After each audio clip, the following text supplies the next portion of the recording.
Everyone, thank you once again for watching. This is Sunridge of Nevada, Bruce Muffs and LCSW, and today we have another topic for you to talk about. And the topic today is unfortunately a very sad one, but we felt it was relevant to bring to the table because we want you to comment on it, and understand its clinical ramifications and underpinnings of where it's become. As you can see, we're talking today about the shooting death of Nakia Aldridge. She had been gunned down, unfortunately, last week in Chicago as a mother of four, 32-year-old, and she was taking her kids to school to literally register them for the upcoming school year. And it's very jumbled. I went through like 5 or 6 different reports out of Chicago and on the news to understand what exactly precipitated her being shot. And at best I can understand is that she had hired a local person in her neighborhood acting as like a driver to take her from one neighborhood to the other because she just had a new baby and she wanted to register her kids for school. Understandable, mother of four. So it seems that these two brothers, whose names were Dwyane and Darren Sorrell, Darwin was 26, Darren was 22, they just had long criminal history. They had come up on this person who was driving and had looked at him and exchanged words, were like perceived something about him.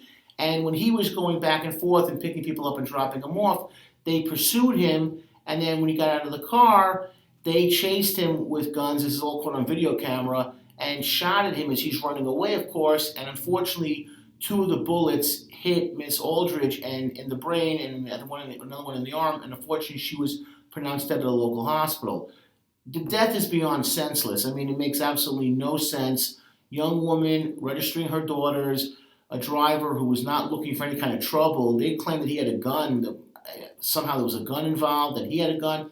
But at the very, very least, what you really have is someone driving up to a corner, to a red light, someone looking over and perceiving, I'm going to get you, the way you looked at me, and you need to get retribution. And now, because of this, a young mother of 4 is dead. 4 children are motherless. And the tragedy in Chicago continues again and again and again and again. And by no means are we making light of the murder of this young woman, happy woman, productive mom, had a future, good mother. And it just so happens, as it turns out, she's the cousin of Dwyane Wade, NBA basketball player. Obviously, everyone knows who Dwyane Wade is. And he was, of course, devastated by what happened. And, of course, our condolences go out to the Aldridge family, to Dwyane Wade. The whole thing is just dreadful beyond belief.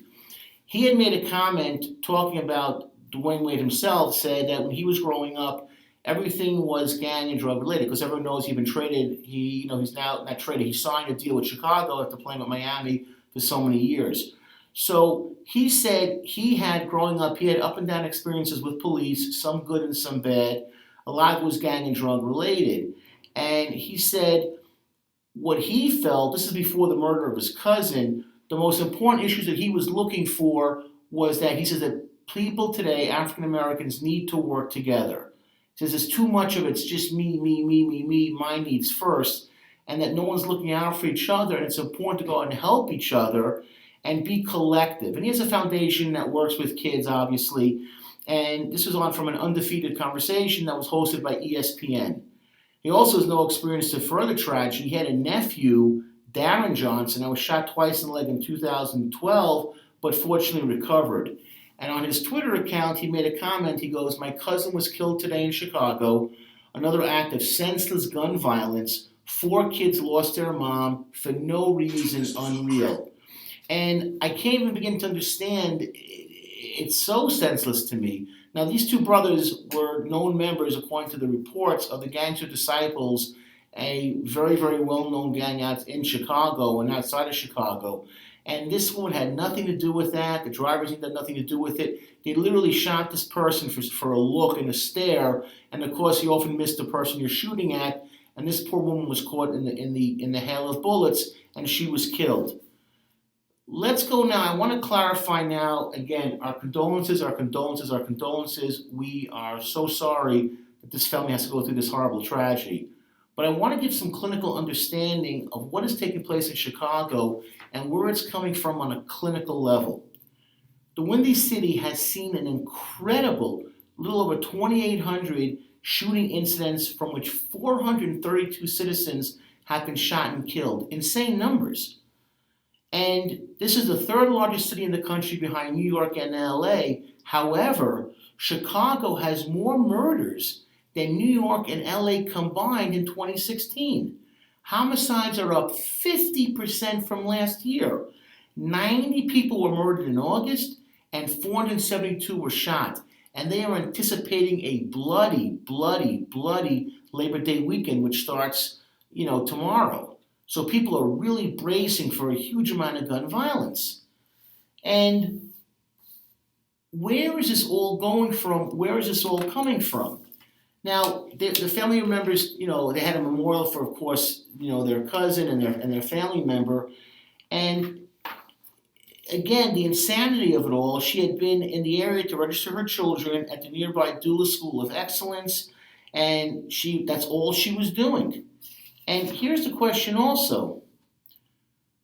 They asked the police, commissioners and the police chiefs of Chicago, what is going on? Can you clarify what's happening? And he says this.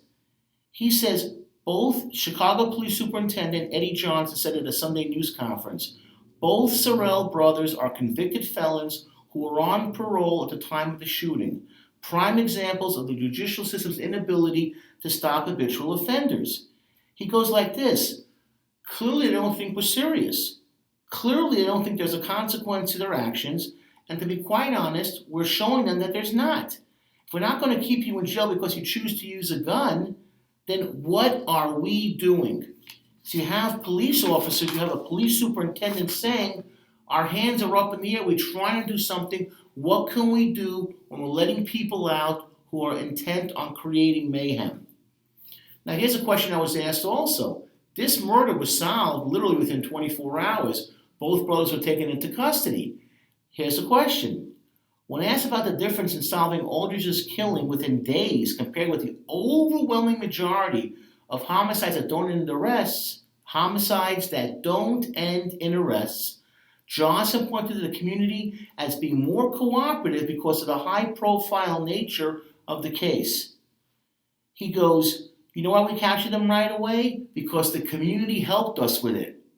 Police officers rarely witness crime, especially murder or aggravated battery with a firearm. We take every death in Chicago seriously, but we need the community's help to bring these cases to a successful resolution. What was poor Dwyane Wade to do? He posted on Twitter, rest in peace on Saturday. Rest in peace, Nakia Aldridge. Hashtag enough is enough. As well as the city of Chicago is hurting. We need more help and more hands on deck. Recognizes there's problems.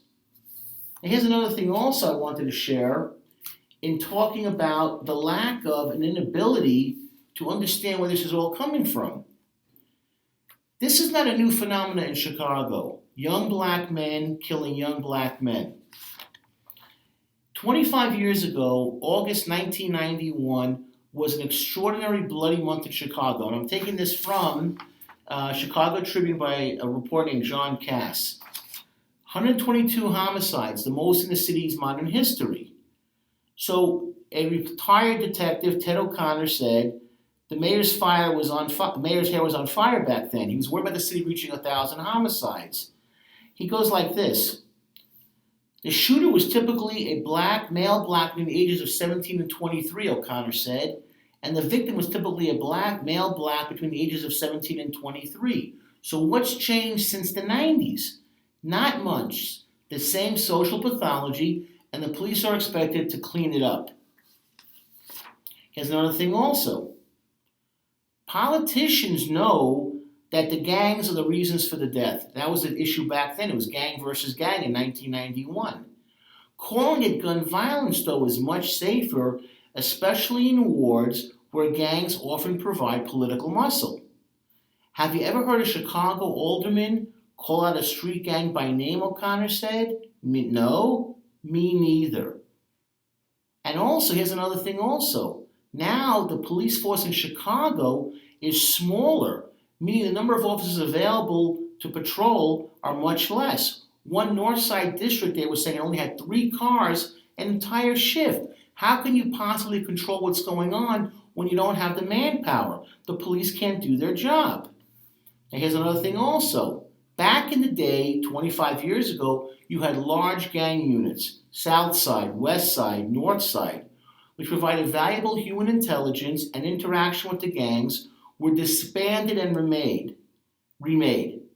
And a common theme recently is that people in the most violent neighborhoods don't cooperate with police. This is not true. The people in the poorest neighborhoods want to cooperate with police the most because they're the ones being the most victimized. It's common sense. People say, oh, no one talks to police.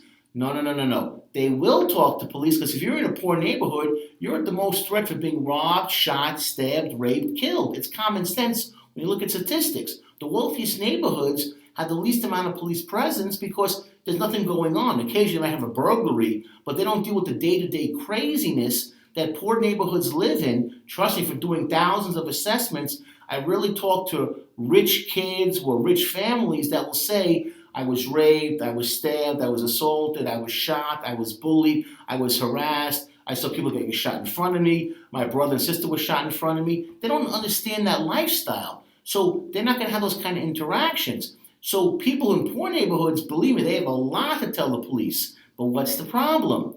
The fact is they won't talk to cops they don't know, and they won't talk with others listening. You have to create relationships. This is the same thing in therapy or counseling. When someone comes in to see me for an assessment or any kind of therapy, I have to create a relationship with somebody that's going to be worth it for them to open up and tell me horrible, dreadful things that they have not told anyone else before. That's called a relationship, and that comes out over time. The more time you put into a relationship, the better relationship is going to be. Common sense. So for police to be effective and to do their job, A, there has to be enough of them. B, the community has to respect them, that they're going to do a good job. We know from all the recent shootings with police that that's not the feeling anymore, particularly in minority neighborhoods. And C, you have to learn and understand the neighborhood that you're working in. Understand the culture, the concept, and how do you relate to people on their level so that they feel comfortable to talk to you, and more importantly, respect you. There's no respect anymore from both sides, and now you have a chasm that is getting wider and wider and wider, that's leading to more and more gun violence, and for this unfortunate woman to be killed. It makes sense when you look at it from not just today, last week, but 30, 40 years of dysfunction, and that's ultimately what it's going to breed. Now, here's another thing also. Back in the day, they said, he goes, this is Bob Angani, this is another 30 years as a street cop, then he became a lieutenant and a commander of the hostage barricade team. Back then, okay, the person will say, loser will say, I know who shot victim so-and-so. They give you information, but they only tell the police they trust the specialist because they know they get their break in court, that the specialist would keep your word. That's how it's done. And the city lost a lot when we lost the gang crime units, a relationship that is now clearly gone. So here's another thing too. This is the most disappointing thing, but predictable. They said that recently police were investigating a shooting in Englewood, I guess it's a neighborhood in Chicago, obviously, when about 10 young men confronted them, harassed them, mocked them on the street, hurling epithets, meaning cursing at them, angry and defiant. This is like 10 o'clock at night when they were showing this video. My point is this. Where were the fathers? Let's assume there were 10 kids with 10 different fathers. You know, each one had a single kid there that was yelling. Forget about brothers and nephews. Forget about that for a second. 10 kids at night. Now, of course, it's the summer. There's no school the next day. We get this. Where were the fathers to say, what are you doing? That's the question. As a father, I got kids, and I come home late at night. I get home usually around 10:30, quarter to 11 during the week. First thing I always look at, I check my kids' rooms. I don't even bother to talk to my wife. I go check my kids' rooms. Where are my kids? And if they ain't sleeping or playing a video game, there's a problem. If they're up, I say, what's going on? How was your day? Hug, hug, kiss, kiss. Where are my kids at that hour of the night? That's what's lacking. I don't want to hear about mothers or grandparents. I get that. when there's no father, they got to step in, and that's usually a disaster. They do the best they can. Believe me, I respect tremendously grandparents. I respect single moms. I get it. They're wonderful people, but it's exhausting. Where are the fathers of these young teenage, looks like teenage boys to me? Where were they? Go into the house, you ask your wife, significant other, where is our son? He's out in the streets. Doing what? Is he playing basketball? He ain't in no library. He's not in no church. Where is our son? I watched recently Barbershop 3. It was an okay movie. The scene I liked, but one of the scenes I liked was that at the end, Ice Cube's son is about to be mentored into a gang, brought in, the initiation ceremony. What does he do? Where is he? Where is he? Where is he? He gets in his car, he drives to the park, and he says, "Come with me." And there's a scene where it's like a little bit of tension. Does he pick the gang? Does he pick his father? Obviously, he picks his father, and they drive off. Picks his father. The father cared enough to show up and say, "What are you doing?" Picked his kid up. Picked his kid. Drove away. Father. Being a father. Loves his son. That was the overall theme of the movie, was to love our children enough by being involved. You can't love them from a distance.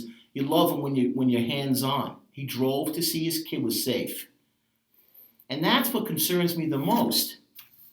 And I want to clarify a couple of points now, what's happening with gangs, with rap, revolving around social media. Okay, it's a little bit light. I'm going to read each one of them. I have 5 things up there. The first thing is there's no respect. When there is no respect for human life, you have no respect for yourself, anything goes. Anything will happen. I was reading that Darwin, who's 26, had 1 child, and Darren had 2 children. I don't know what kind of fathers they could be. Well, they're not going to be fathers now because they're going to go to life plus 50 in prison. So 3 more kids are going to grow up fatherless in Chicago. You could see the cycle repeating itself over and over and over again. And not to make any excuse for what these 2 guys did, I'd love to know what the parenting situation was like for them growing up, who raised them, that they felt the gangster disciple lifestyle was more appealing than being stable and staying out of prison. So if anyone has a comment on that, please share with them. I'm curious. When you don't have any respect, no respect for yourself, the only thing you can respect is violence, and there's no order, then anything can go and you have chaos. And what you have today is simple chaos in Chicago.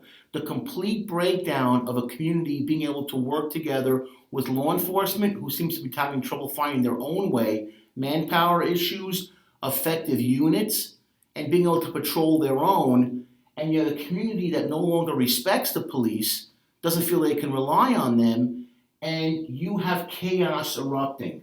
There is no communication. Now, I know Chicago is making efforts recently in the last couple of years to try and change, like targeting certain people that are high on the list, that they feel are violent, like 1,400 names on it. It's like, I think it's called the SRS, strategic, something like that, where they're trying to actually figure out who is prone to cause violence and who is prone to be a victim. And they're making efforts to try that. But you see that communication, when the communication is lacking, according to this article about former cops in Chicago, you see a gap. You have to put in time to know people. Just like counseling, just like police work. You get out there, not to texting, not to twitting. That's all good and fair and good. We don't have real communication. You have problems and you have trouble. There is no parenting. Where are the fathers to take care of these young men and women? Where are they? I don't understand that. That drives me crazy. You want your kid to be healthy. You want your kid to be happy. You want your kid to be successful. Be a parent. Be a guy. Learn what it means to be a parent. And if you're not sure, try and find someone that can actually teach you what it means to be a father, a real father, not an absent father, not a sperm daddy father. What does it mean to be a real father for your child? That is so critical. Guns are now the new equalizer. Chicago took off 6,000 guns off the streets last year. It's an insane number. Today, if you want to show that you're tough, are you strapped? Are you strapped? Because everyone has a gun. So I'm not going to communicate. I'm not going to show respect. I'm going to go into chaos. I have no parenting understanding. The guns are the new equalizer. And now in Chicago, as in the rest of the world, gangs have taken to social media. They love it. You see now emojis, people will shoot video of I'm in someone else's rival neighborhood. I'm in your neighborhood, ha ha ha ha ha, big deal. You can't touch me, you're a punk. Look at me doing graffiti. It's now graffiti online, actually. Why even drive over? It's hot, you get sweaty. Do it online, show disrespect. Emoji, emoji, emoji, gun, gun, gun, gun, gun, laugh, laugh, laugh, laugh, laugh, which forces the other gang to retaliate. Boo, chaos.